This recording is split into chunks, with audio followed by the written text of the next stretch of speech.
all of my Aries out there. So please make sure to get my book at Amazon or BarnesandNoble.com. The link to that is in the description box below as usual.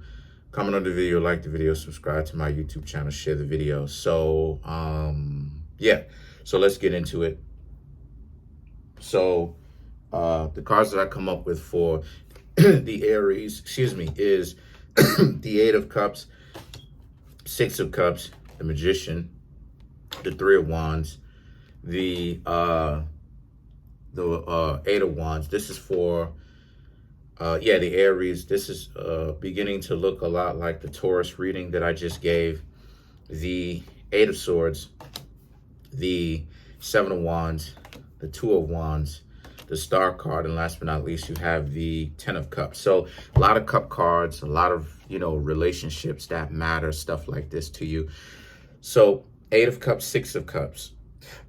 Eight represents build and destroy, something that you need to go through, right, in order for you to have some sort of lesson, understand, and once that's over with, then that's over with, right? Once the relationship in particular, my dear Aries, is over with, then that relationship should have been over with. The Six of Cups, right? The Six of Cups represents how this person obviously is going to try to come back, talk to you again. Because whenever it is that I get the Six of Cups, Aries, for some odd reason, it really does mean that. Every time that I got the Six of Cups, it always meant that someone, right, even when I'm doing readings for people, it always means that someone is going to come back, my dear Aries. So for my Aries, the Magician represents how it's time for you to turn your back on all that and leave them alone. This is just some BS. And they bring nothing but drama to you. So a lot of you Aries are realizing that.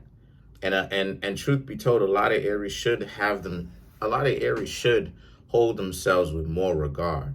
A lot of times I see Aries people pretty much like picking up the trashiest of individuals, like the junkies, the trashiest of individuals. And it's like, okay, birds of a feather flock together. If that's something that you want to do, then by all means, Aries, no one is necessarily going to judge you in that sense. In that sense, do what it is that you're going to do. But the thing is that embrace it is what it is that I'm trying to say. Embrace it. If you Aries know that you want people who are diamonds in the rough, because see, that's part of why Aries, that's part of what Aries will not necessarily tell someone. Aries wants diamonds in the rough. If you're looking for a diamond in the rough, Aries, you're gonna have to know the difference between people who, you're gonna have to know the difference between trash and diamonds in the rough. Okay? The Three of Wands and the Eight of Wands represents how you Aries figured out a way to reconcile with these people by just letting them know that, apology accepted, because some of them will call you, try to apologize, right? Obviously, the Six of Cups try to get their foot back in the door. And if they're not apologizing, then them speaking to you is enough indication, enough for you to leave them alone and to keep it moving forward. Because people will come back to you sometimes and won't even apologize, won't even be like, yeah, I'm really wilding, I'm really spazzing out. I'm the one really wilding, right? And then even if they do that, they'll get back on the same thing. So it's really too wild out here. And then the Eight of Wands represents how this is a situation for a lot of you where the Eight of Wands means how, again, that build and destroy mentality, Aries.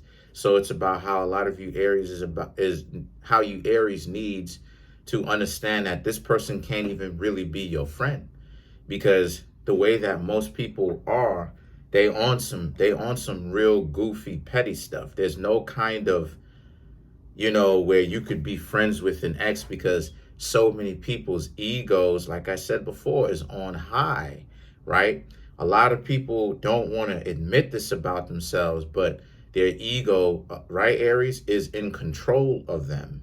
And how do you know that a person's ego is really in control of them? Is when they sending out mixed signals, when they're doing things, when they are making an oxymoron out of themselves. And I'm not insulting them. I'm saying that they're saying one thing and they're doing another, and they're not even aware that they're doing it. They're not even paying attention to themselves and their surroundings. They say that they love you, right, Aries? But then they don't even try to pull themselves out of the gutter. They don't even try to pull themselves out of a slump. They don't even become self-motivated, but they say that they love you. Well, like personally, do I think that, this stuff that we have out here, that we're still in, if you know what I mean, is real on a personal level? No. But my family members ask me to wear a mask. So out of respect for my family members, I wear the goofy mask. You know what I mean? And that's what I'm talking about. That's what it is that you call love. So the Eight of Swords and the Seven of Wands represents, now this is a situation for a lot of you where you need to leave that alone, right? The Eight of Wands represents, you're supposed to mark by Aries. Y'all Aries are supposed to be marking a boundary line between yourselves and them, and then a sacred boundary line. This is where lines are supposed to be drawn. The Seven of Wands represents how because there's no type of equality, this person is always going to come at you with disrespect, even after they apologize, because they're goofy. This is what they're on, right? They're dysfunctional. The Two of Wands represents how this is representation of, they thinking that they got you wrapped around their finger, right? It's just you and them, and that they'll listen, then that you'll listen to what it is that they command for the rest of your lives and stuff like this. But it's up to you, Aries, to show them that you're not caught up with them. The Star and the Ten of Cups represents how this is a situation for you where you need to understand that what's going on with them is the situation, my dear Aries, with them is over, and that you can do nothing with them anymore because they're too dysfunctional past this point. The Star card does represent Aries. So, it does represent Aquarius. I do want to get this right. So the Emperor represents Aries. The Star card represents Aquarius. Sorry about that.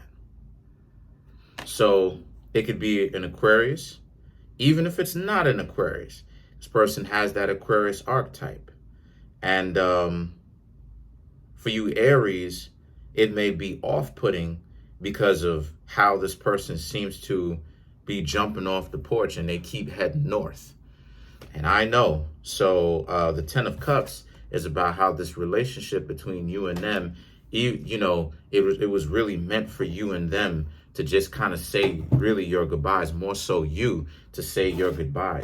There's really nothing else that you could really rock with this person on, really, ever.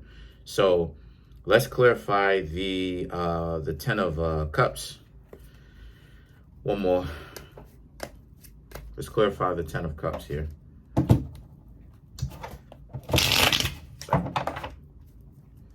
So you have the Hermit. Yeah, like I said before, the World, the Four of Swords. Like I said before, the Hermit, always an unequal mentality. They're gonna spring this on you again if you decided to let them get back in the door. Four of Swords, it's not good. It's not good for you, because this is the type of time that they on. So that's pretty much it. Comment on the video, like the video, subscribe. Peace, Aries.